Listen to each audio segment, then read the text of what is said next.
Emily Chang, and this is Bloomberg Technology. Coming up, President Trump takes off on his first official trip overseas, but leaves behind a White House in damage control. We'll analyze the potential impact of all the drama on tech. Plus, Uber backs into yet another PR nightmare, this time the fury coming from within. We'll dig into that and the latest on the court battle with Waymo. And Roku's path to household TV streaming domination. We'll get the inside track from CEO Anthony Wood later this hour. But first, to our lead. Donald Trump is embarking on his first international trip as president while controversies continue to swirl at home. His 8-day odyssey will take him to the Middle East and Europe, where he'll meet the Saudi king, Pope Francis, and newly elected French President Emmanuel Macron. But it was barely wheels up for Air Force One when news reports surfaced over the firing of FBI Director James Comey. The New York Times reports that President Trump told Russian officials that firing Comey relieved pressure on him and the investigation into his campaign's ties with Russia, reportedly going on to say that Comey was crazy and, quote, a nut job. For the latest, we're joined by Bloomberg News reporter Shannon Pettypiece live from the White House. Shannon, what's the reaction to this latest revelation? Well, the White House is pretty much empty at this point. So unlike past revelations that I could have told you about doors slamming and people scurrying into meetings, right now they're all on planes. But if they were hoping for a couple quiet days before the Comey testimony on Wednesday and a budget coming out on Tuesday, I think this is now going to be the question that all the reporters are asking on Saturday when they land, on throughout Sunday. Who knows what the weekend has in store? So it just sort of changes the agenda from the things they want to be talking about to the things that are being talked about back home. And again, as they go to meet with all these foreign leaders, you obviously know that, foreign leaders and foreign officials are watching these news reports very closely as well. So, this is all things that are going to be the top of their mind, too. White House Press Secretary Sean Spicer released a statement saying the investigation would have always continued, and obviously the termination of Comey would not have ended it. Once again, the real story is that our national security has been undermined by the leaking of private and highly classified conversations. Talk to us about what we're expecting when it comes to the home front over the next few days. We know potentially a new FBI director could be named at any moment. Yeah, and so it's interesting you mentioned that statement. So, that part of the statement was sort of his defense. But earlier in the statement, Sean Spicer basically acknowledged that Comey was fired because of the Russia investigation, because of politicizing the Russia investigation, which Trump had kind of said in a television interview. He had said, but remember, the initial story about this Comey firing was supposed to be that it was based off this memo from the Deputy Attorney General. Then the president said he already knew that he was going to fire him going into it because he was a grandstander and a showboater. And then this statement from Sean Spicer says it was because of this Russia investigation. They didn't like how he was politicizing it. So the story keeps evolving over Comey. So, yes, to get back to the domestic front, Wednesday, we're expected to hear testimony from Comey.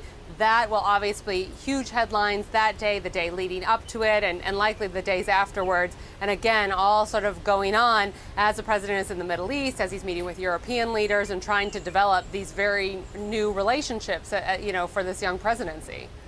Specifically, Shannon, the statement that you're referring to from Sean Spicer, he says, by grandstanding and politicizing the investigation into Russia's actions, James Comey created unnecessary pressure on our ability to engage and negotiate with Russia. To what extent do we expect that these issues here at home are going to overshadow what is happening abroad? I doubt that nothing else is going to come out this week. So I think the domestic issues at home are going to be the issues abroad. And if you're a foreign leader sitting across from President Trump right now, you're going to have all these things in the back of your mind. You're going to have in the back of your mind that he reportedly leaked intelligence to, intelligence given to him to the Russians, that he made these remarks to the Russians in the meeting about how this would relieve pressure from the investigation around Russia by getting rid of Comey. You're going to have in the back of your mind that he tweeted about potentially having tapes of the conversation. So all of these things, and deciding, can I trust this person? Is this going to be a friend, a foe, an ally? What can I tell them? Is it going to leak to the media? All those domestic issues happening are going to be on foreign leaders' minds. All right, our Bloomberg News reporter Shannon Pettypiece live from the White House. Shannon, thanks so much. A busy weekend likely ahead. Let's get more perspective now on the Trump administration and how chaos in the White House could impact Silicon Valley. Here with me now in the studio, Roger McNamee, co-founder of Elevation Partners and my guest host for the hour. Roger, of course, Silicon Valley came out widely against Trump. What's been the reaction over the last several weeks and months as these, one after another, revelation has unfolded? Well, to be clear, the stock market has had no problem with any of this. Exactly, and especially not tech stocks. Especially not for tech stocks. So at some level, you know, people in Silicon Valley are very happy with what's happened to their stock valuations. Where I think the challenge comes in, I think this is huge, is that, you know, with all of the focus on fake news, there's been a failure to appreciate that the real challenge from the Russians came with manipulating public opinion around things that people may have believed, reinforcing them so strongly that it caused some people not to vote and other people to get into various emotional states that weren't healthy. And the thing we don't want to lose sight of is that is still going on. There was a report out this morning about the Russians putting bots into Twitter, again, to influence public opinion in the United States. And I think the tech industry has, to this point at least, gotten a free pass on all of this stuff. And we're really talking about the folks who are in the persuasion business. So this is Google, this is Facebook, to a lesser extent Twitter, but others, you know, who are in that ecosystem, who are in the persuasion business, their tools are being exploited by unfriendly people in ways that are not helpful. And this isn't the result of a strategy by any of these companies. This is an unintended consequence of an incredibly successful business model. And as you say, the stock prices of Google and Facebook, for example, continue to rise higher and higher. What are their responsibilities when it comes to fake news, when it comes to these concerns about tech addiction? So I don't worry so much about fake news. I think the fake news thing is a convenient way of distracting attention from the real problem, which is that the techniques of persuasion that are necessary to make an advertising model work, those techniques of persuasion aren't just between Facebook and its users, but any advertiser uses Facebook. And bad things have happened, many of them unintended. And my simple point here is, let's have a conversation about it. I don't pretend to have the answer. And I know these are good people. You know, this isn't like, oh my gosh, we have these bad guys in a castle throwing thunderbolts at the people. I don't think it works that way. I think this is a model that when these companies were small, couldn't do any harm to anybody. But when you have 1.9 billion members in Facebook, as Facebook does, or 1 billion in Instagram, or 1.4 billion in Google, or 1.3 billion in YouTube, you essentially have the influence of a very large country, or in the case of Facebook, several very large countries. And at that level, there is responsibility. And I just want to have a conversation about what the limits of that responsibility might be. Well, how does this play out in a very highly politicized and polarized environment? So, for example, whenever I tweet anything about Trump on Twitter, a neutral story, sure, or a factual story, I get rained down on by the Twitter trolls. I agree. I mean, this is what's so difficult about it, right? Is that people's positions have become hardened, not because they're bad people, but because the tools of persuasion have been so effective at essentially reinforcing existing beliefs and making them less flexible. And I don't have the answer. I just want to have the debate. This isn't about good people versus bad people. This is about a technology that began with the best of intentions that has inadvertently put us in a place where we don't have control of it anymore. And the people who do have control of it don't have as much control as they thought they had, right? There have been a lot of concerns about Trump's impact on the tech agenda, whether it's immigration or net neutrality. Do you see those things actually coming to fruition? I think that the immigration issue is a huge problem. They've already taken steps. I think the one part of this administration that has worked really effectively has been the Department of Justice. And it's been doing it by attempting to take us back to a time when we were a shall we say, less balanced, less fair country. And you know, I think in very awful ways, we are hurting ourselves as well as the people who are affected with immigration status issues. You know, I think it's terrible for the economy. It's going to be bad for the agricultural economy. It's going to be terrible for the tech economy. And you've already seen a big impact on college applications and grad school applications from people coming in from the outside. You've seen a huge impact on tourism. And for what? What possible benefit are we getting from this? And so that part scares the heck out of me, because this country, our culture should be better than that. And our economy, we have to stop pretending that our economy will be better if we take these amazing people out of it. A lot of these tech giants were also counting on a big corporate tax cut, potentially a big tax holiday on bringing cash home from overseas. There's now some uncertainty around that and around the entire agenda. What does that mean for tech? Well, here's the thing. I don't think the tech companies needed to repatriate cash. In fact, I know they didn't. I also don't know that they were counting on it. I think there were short-term shareholders who were hoping to get a big windfall from it. I think at the end of the day, whether it happens or doesn't happen is a less an issue for tech than the other really direct impacts on employees and on customers and frankly on trade. I mean, to the extent that global markets are jeopardized in any way, that's terrible for tech. These are global companies, and they operate, not just in the United States, but in China and in Mexico and in Canada and Africa and Europe and Asia. So we have yet to see these potential terrible consequences. Well, I would actually argue that you see the beginnings of it. When we have graduate student applications being down dramatically, when you have tourism down dramatically, those are direct impacts of these policies which will ripple through to the entire economy. Maybe it won't affect iPhone sales on the first day, but eventually somebody is going to have a problem with this behavior, and they're going to have a response. And that response may be something we really don't like, and then you're in a trade war. And who benefits from that? Nobody. Well, every day brings something new. We're certainly going to be following Trump as he travels around the globe over the next several days. Roger McNamee of Elevation Partners, you are sticking with me, my guest host for the hour. An update now on Toshiba's sale of its chip unit. Broadcom and a group led by private equity firm KKR are emerging as the two leading bidders. This according to people familiar with the matter. However, the talks are still fluid, and Toshiba may not decide on a buyer before its shareholder meeting scheduled in June. Coming up, another day, another PR crisis for Uber as drivers of the ride-hailing app cry foul over fares. We'll have all the details next. And Bloomberg Tech is live streaming on Twitter. Check us out at Bloomberg Tech TV weekdays, 5 p.m. in New York, 2 p.m. in San Francisco. This is Bloomberg.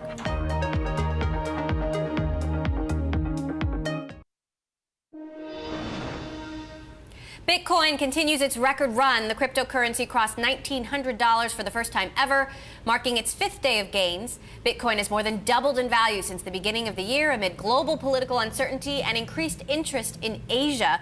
But skeptics have said there may be a bubble in the making, as it has repeatedly broken records without showing any signs of slowing. Another week, another problem for Uber. Drivers of the ride-hailing app are voicing their anger over the widening gap between what they're paid and what customers are charged. This on top of new developments in the startup's court battle with Waymo. For more now, we're joined by our Bloomberg Tech Uber reporter Eric Newcomer, who's been very busy over the last several months. Still with us, Roger McNamee, co-founder of Elevation Partners. Okay, the pricing story. What's happening now? Right. Okay, it's sort of complicated. We have upfront fares where riders just get the price. We moved away from the metered model, but it was still fundamentally rooted in time and distance. Now we were saying we can do a lot of machine learning calculations, figure out what you're willing to pay, and we'll charge you it. Now it's not just like, oh, what's Emily willing to pay? It's we're going to bucket people out and say, you're going from here to there. What are people willing to pay on that route? So they're calling it route-based pricing. But the idea is we're moving to a world where Uber can say, what are people willing to pay? We'll charge them that. But ultimately, are customers paying more and drivers getting less? Right. It's also an opportunity for Uber to take more of the fare for themselves. Some of it gets reinvested in bonuses, but it does seem like a move to take more of the money rather than give it to drivers. Look, anecdotally, I ride Lyft and Uber a lot. I always talk to the drivers, and every single driver that I speak with prefers Lyft over Uber. Every single driver. These are just my rides, but they're just not happy with the way Uber treats them, and I just wonder if they can get over these issues. Emily, I think that Uber has a culture that is so deeply flawed that I wonder how they come back. They have the scale, and they have a lot of cash on hand, but the way they invest the cash and their day-to-day business practices are just horrible. And my partners are invested in Uber, and I totally understand why, but I passed on it because morally, I can't, I come from a different place, and that's a judgment for me. Nobody else has to take that seriously, but for me, I look at them, I just can't go there. For example, small issue, the driver that I was riding with yesterday, a Lyft driver, had switched entirely over to Lyft because he said Uber wouldn't reimburse him for the tolls. It was like some glitch in the system. He'd cross a bridge multiple times, and they just wouldn't pay him back for the tolls. I don't understand how there's any excuse for that.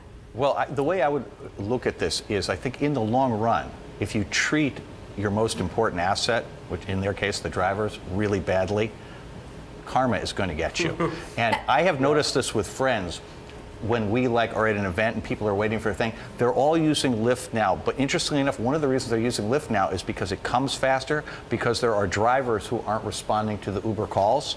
And that's local here in the Bay Area. And I think if there's an issue for Uber in the Bay Area, that's really bad. Yeah. Well, we've known that Lyft had better market share in the Bay Area than other parts of the country. So I wonder, is this just a Bay Area thing, or is this happening across the country? Lyft thinks it's gaining market share sort of all around the United States. Uber's obviously fighting back. At the end of the day, Uber still holds the majority of drivers, rides. I mean, and I hear the same thing.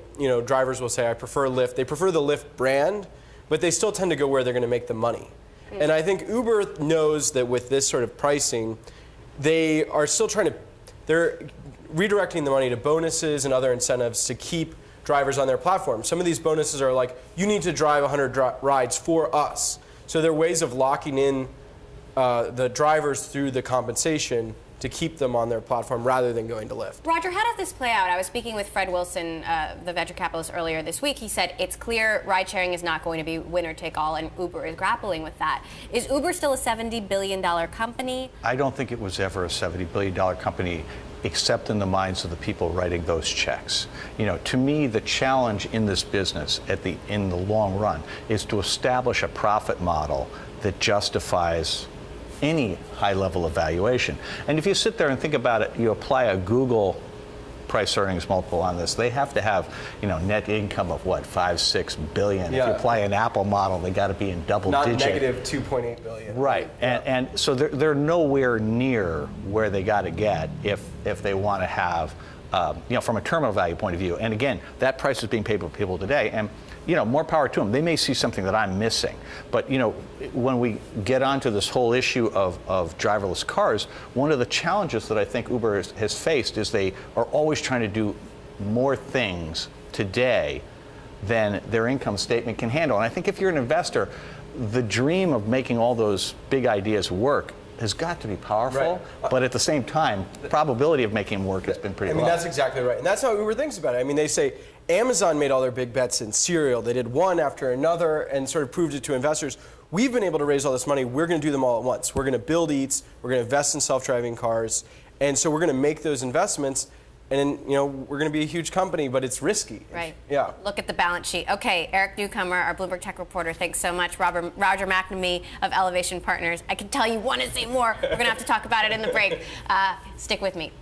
Coming up, after selling Virgin America, what is Richard Branson's next act? We'll hear from the British tech investor in an exclusive interview next. This is Bloomberg.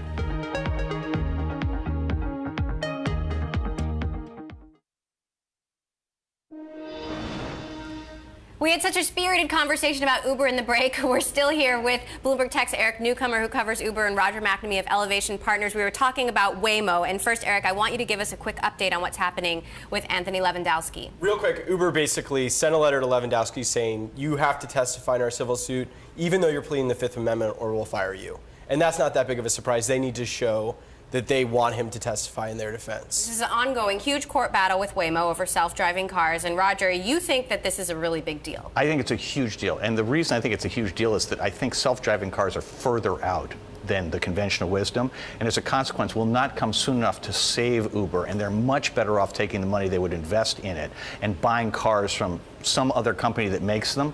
And just as in China, where the great move was to get 10% of Didi, which is the biggest Chinese ride-sharing company, and then exit the market, saving billions of dollars, I think exiting self-driving cars will be a profoundly positive thing if and when Uber chooses to do it. But they already have self-driving cars on the road that they're testing out. No, yes, so what? I mean, the path to self-driving cars that can actually be the core of the fleet is still maybe a decade or 15 years away. And I don't know how long it's going to take, but we have to change the way roads work. We have to change the way cities work. And none of that groundwork's been laid. And they have two humans in the front seat. It's all these edge cases, how they get to no drivers where they actually change the economics of the business. And I agree, the distance is out. I'd say the Uber defense is just that they need this story of someday there will be self-driving. There's growth there. They definitely internally they think they need to make the human driver's business profitable, moneymaker. But the idea is that self-driving gives them this lift story that at some point we're going to have this new line of business that's even better, and you should keep investing on that. But it also causes the risk of bankruptcy to go from non-existent to very material. And, you know, again, I have no crystal ball here, but I'm looking at this and I'm going, I think they're nuts. I think at the beginning they should have bought cars. They should have spec'd a car that was literally the same for everybody. Like if you think about Southwest Airlines, every plane is exactly the same. They should have done this like a server, spec'd it, bid them for 50% under the cost it would be in the consumer market, put them on the streets with keyless entry, give the drivers the key, and own the car, own the insurance, do all that stuff. That would have been my recommendation. They chose not to do that. They chose to do self-driving instead. I don't think self-driving is the answer. And I agree, it's going to be hard for the valuation when they exit that, but that's better than going broke. All right, well, you heard it here first. Roger McNamee always has some provocative predictions. Roger McNamee sticking with me, our Bloomberg Tech reporter, Eric Newcomer. I'll really go this time. You're really getting off the set. Okay, coming up, the cord cutting continues and competition heats up. Can Roku compete with the likes of Apple TV? We'll talk to Anthony Wood, Roku CEO, next.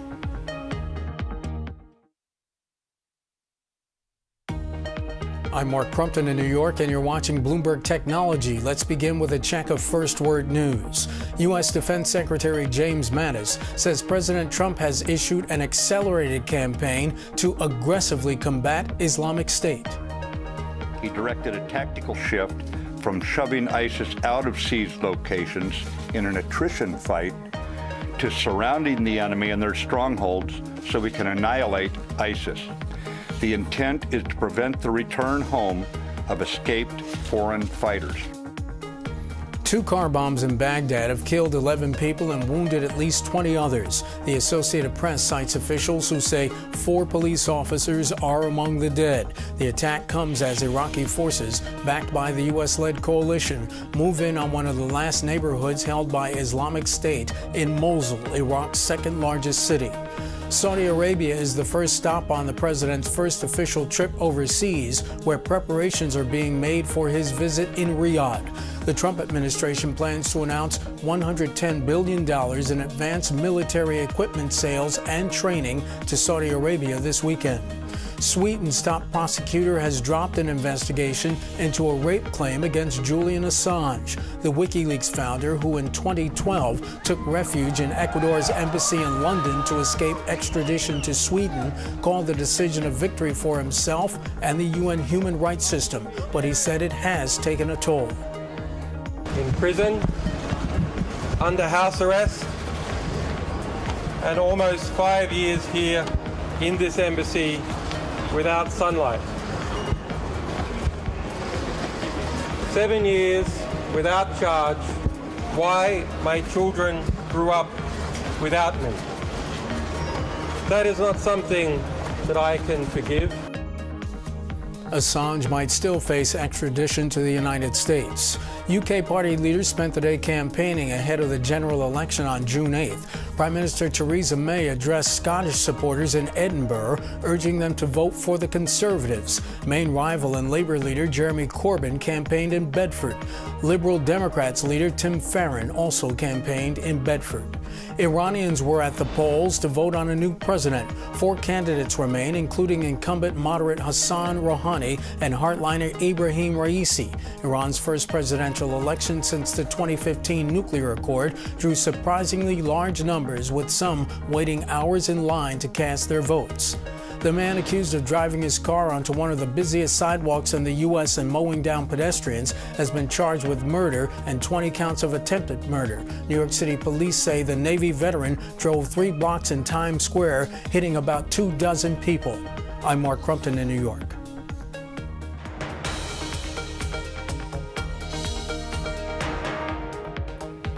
This is Bloomberg Technology. I'm Emily Chang. It is a topic we continue to talk about, cord cutting. Consumers have more TV options than ever before, giving the media industry no choice but to embrace the shift to streaming.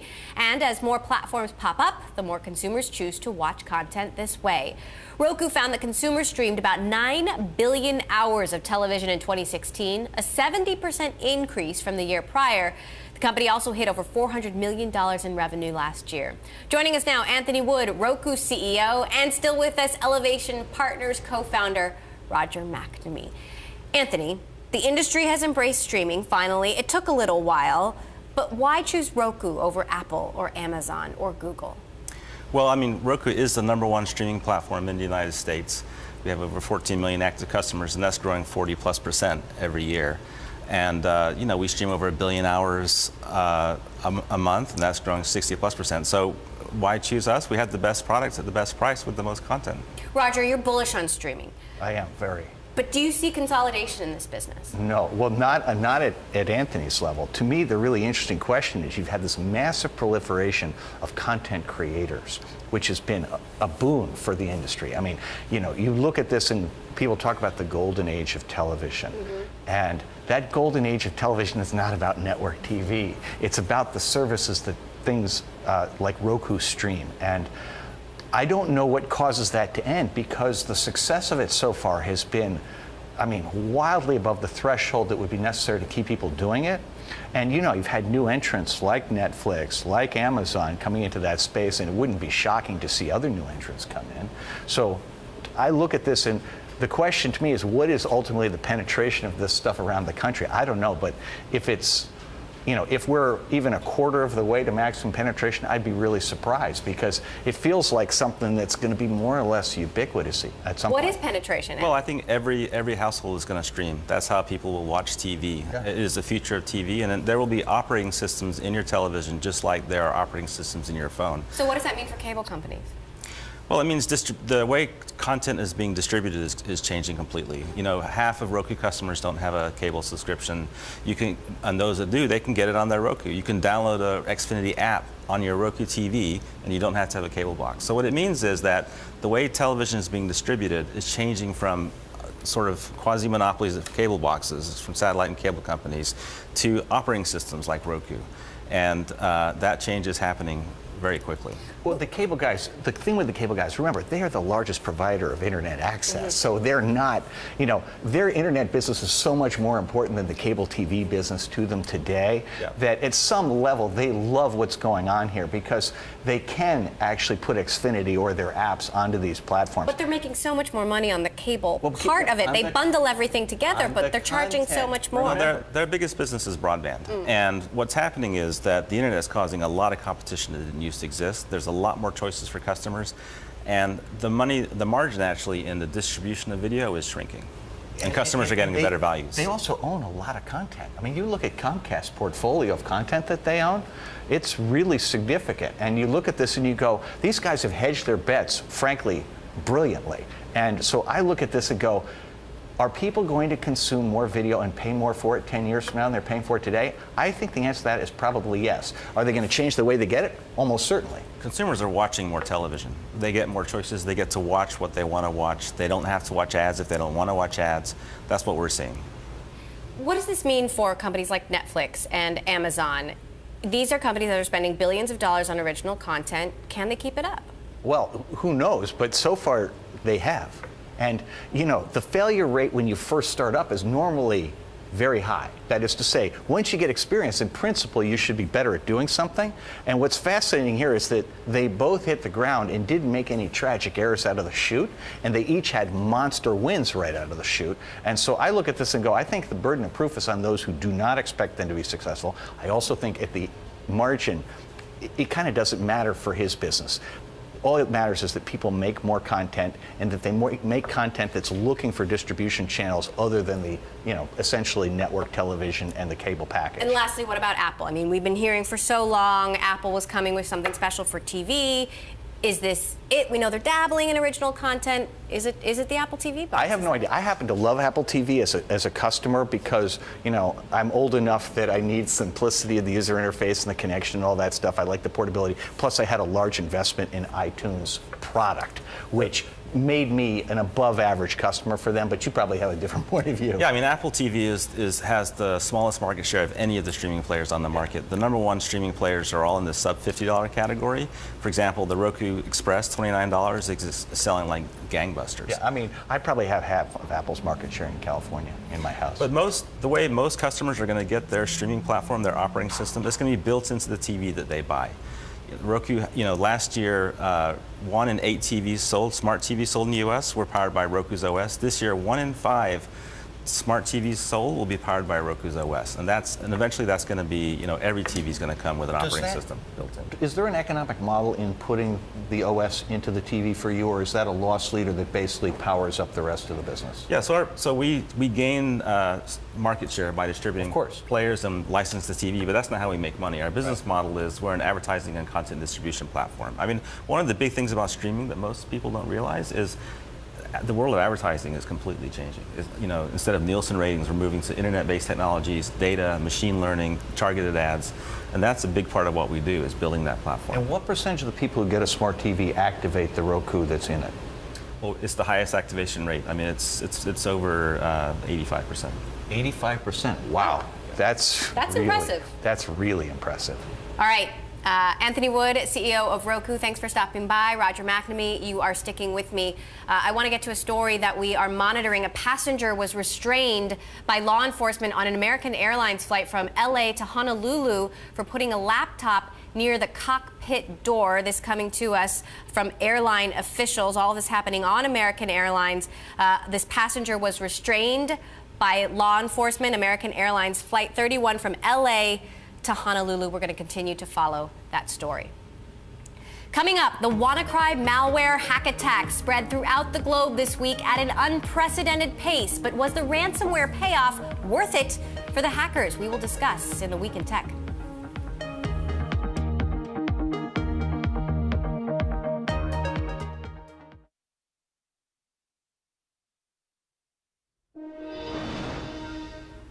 The WannaCry cyber attack started in the UK 1 week ago and spread across the globe like wildfire, infecting more than 300,000 computers in 150 countries.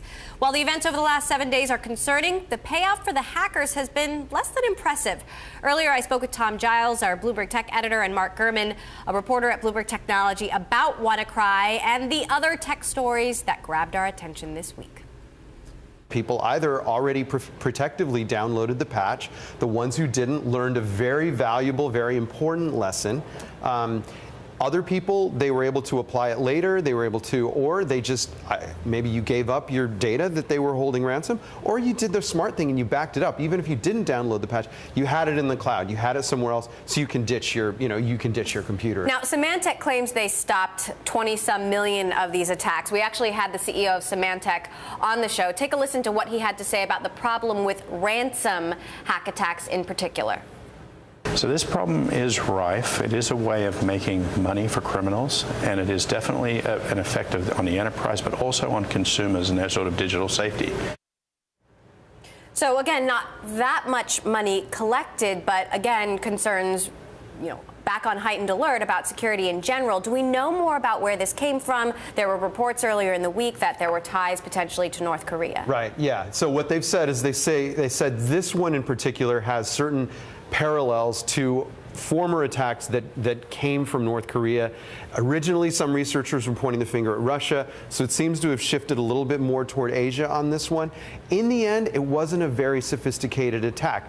That shouldn't give anybody lull anybody into a false sense of security, though, because they're going to come back and they're going to be more sophisticated in the future. I want to talk about Google I/O now, Mark. You were in attendance, announcements about, voice assistants, announcements about Google Home, Android. It seemed nothing too surprising. What was the biggest announcement as far as you're concerned? The biggest announcement was the continued push of the assistant into other places in your home, in your pocket, in your car. And also now on the iPhone. And also now on the iPhone. And we'll get to that. But first, I want to say, I don't think they knocked it out of the park. And I think they really needed to knock it out of the park this year versus other years. So why not? Well, we have Apple's developer conference, WWDC, in June. This is going to be a very significant year for Apple. We reported that there's lots of announcements in store for the conference, from new laptops to new mobile software, new Mac software. There's going to be a new iPhone, one of the biggest iPhone update launch cycles ever this fall. And Google right now could have really taken advantage of this Apple lull. They haven't really done much besides a cheaper iPad and a red iPhone since last year, and they didn't. I actually did ask Hiroshi Lockheimer, the head of Android, about the coming iPhone redesign. Take a listen to what Hiroshi had to say. It's an exciting time to be a consumer because there's just so much going on, so many manufacturers working on interesting innovations. And so I think it's a good thing, you know, and it keeps the Android manufacturers on their toes, and it makes them work harder, it makes us work harder. So I think it's great. A very magnanimous answer there, if you will. Well, I think one of the things that stood out for me was this idea that they really do want to take AI and put it everywhere. They're taking it and pushing it deeper and deeper into their cloud computing offering, which is crucial right now given how far ahead AWS is. What Google wants is more businesses, more small businesses, more startups to come to them instead of AWS. So the more smart you make your cloud computing offering sound, the more you weave AI into it, the more that has the potential to get startups excited about maybe we'll go to AWS and maybe we'll go to Google and not AWS. Quickly, Mark, is it going to work? We'll see. I mean, the iPhone, going on the iPhone on the Surface, that's hundreds of millions of new people that could use the Assistant, see Google ads, use Google services, but we have this story detailing why this is not great for iPhone users. Right now, if you want a voice assistant on the iPhone, stick to Siri. Quick check-in on earnings. Cisco stock dropped on the back of a disappointing forecast. They're saying they're cutting 1,100 jobs. Yep, that's on top of several thousand earlier. This shift, they got to make this shift. Everybody's doing it. Shift into subscriptions, into services delivered via software. These big routers and servers, companies are not investing millions of dollars in these like they were before. They're really depending on a new system. Cisco has to revamp things. It's a big ship, hard to turn that around. Alibaba also beating revenue estimates for 6 straight quarters, but there's concern about profits and there's concern about what's going on in the broader China market. That's right. The growth is just not happening at the same level in China.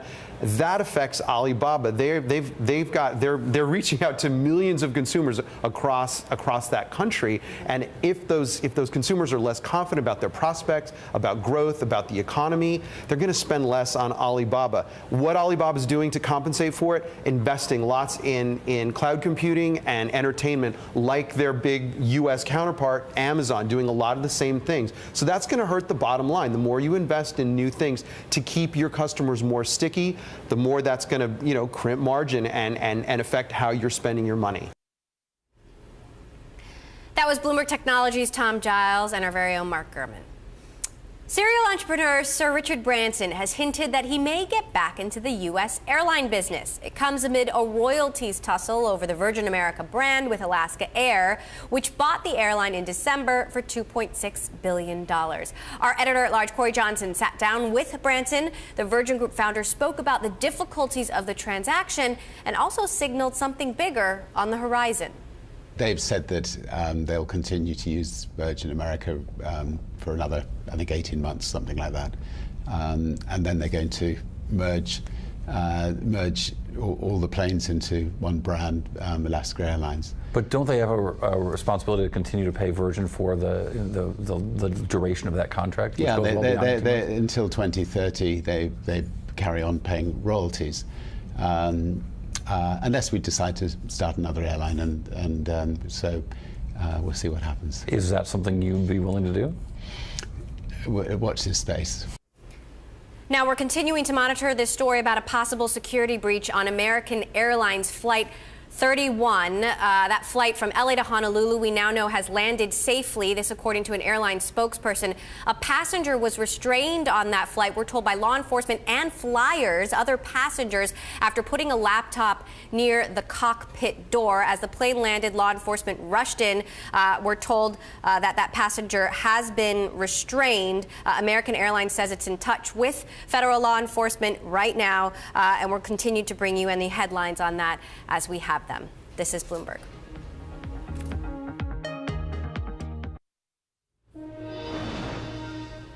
A story we are watching, Musical.ly, an app for creating and sharing personal music videos, is in talks with media companies, including Viacom and NBC Universal, to make original show programming. This according to people familiar with the matter. If a deal goes through, it may broaden Musical.ly's appeal beyond music, like comedy and sports. Now, speaking of music, a fun fact about our co-host for the hour: apart from being such a big-time tech investor, Roger McNamee is also a rock and roller. His band Moon Alice performs up to 100 concerts a year, I can't believe that, and inventing such applications as Twittercast concerts and Moon Alice Radio on Twitter. Roger McNamee of Elevation Partners still with me. You play guitar. And bass. And bass. Your website lets fans listen to any song or show without an app. And they get to watch every show. We've got our last 500 concerts are there in streamable So you video. give it all away for free? We do, because... Why? Well, because, one, it's really inexpensive to create it, and I'm a tech person. I wanted to see if it could be done. We actually hold what appears to be a relatively fundamental patent on live streaming as it pertains to sending things to smartphones. And at the beginning, it was just, I wanted to see if I could do it. And secondly, it turned out to be a great way to promote the band. And there's so much going on in music streaming right now. Pandora's looking to sell itself. Spotify's planning for an IPO. iHeartRadio is widely expected to file for bankruptcy. You know, what happens to all of these different players? Here's what the issue is. For 30 years, the music industry was basically in a defensive crouch, trying to keep its act together as all of these new forms of entertainment, whether they were video games or the internet or smartphones, came in and occupied the time and attention previously occupied by music. And all of that is now behind them. Streaming has reached a point. There's roughly somewhere between 8 and 10% of smartphones have a paid streaming account attached to them. And that is nowhere near the top. My sense is there's a tailwind behind the industry up to maybe 40. Look at these pictures, Roger. That's just a couple weeks ago. Rocking out. That's just a couple weeks ago in Union Square in San Francisco. But the key thing about this is that I don't see anything slowing it down until you get to about 50% penetration. And they aren't all going to spend $10 a month the way they do in the United States now. Some will be at much lower prices. But the notion that there is a tailwind in music, I mean, that's so foreign. The industry is still in its defensive crouch. So the trick for any startup coming along is, can the industry realize, wait a minute, I don't have to strangle this baby in the crib. You know, at the end of the day, I think that the music streaming thing comes down to Amazon, Apple, Spotify, and then everybody else, I think, has got a problem. Really? Well, think about it. For Amazon and Apple, they don't really need to make money from streaming, and obviously Spotify has a market position that I think makes it a survivor. But the three of them are going to have tens, if not hundreds of millions of customer accounts, hundreds of millions of customer accounts over the next few years. It's going to be, they're going to be adding them every quarter at huge rates. And so that's the tailwind. And the question is, what do they do with that? Can they find a way to get back into the front line of entertainment, things that compete with Facebook, things that compete with video streaming, where they're active forms of entertainment?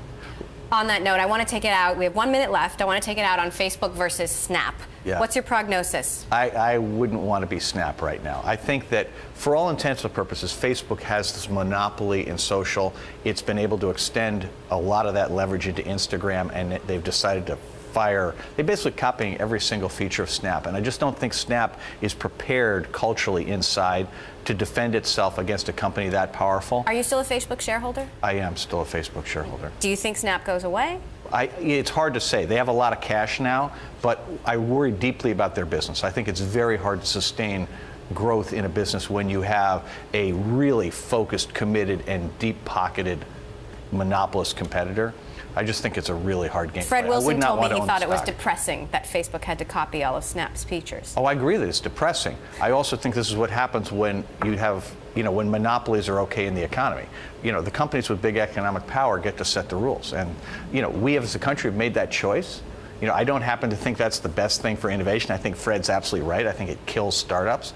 And if they kill Snap, it's possible that no other unicorn will get public above its last private round, right? And that should be deeply troubling, right? I mean, Certainly. None of the others has, and Snap's struggling to fight off Facebook. And the market has a very bullish view. I personally do not.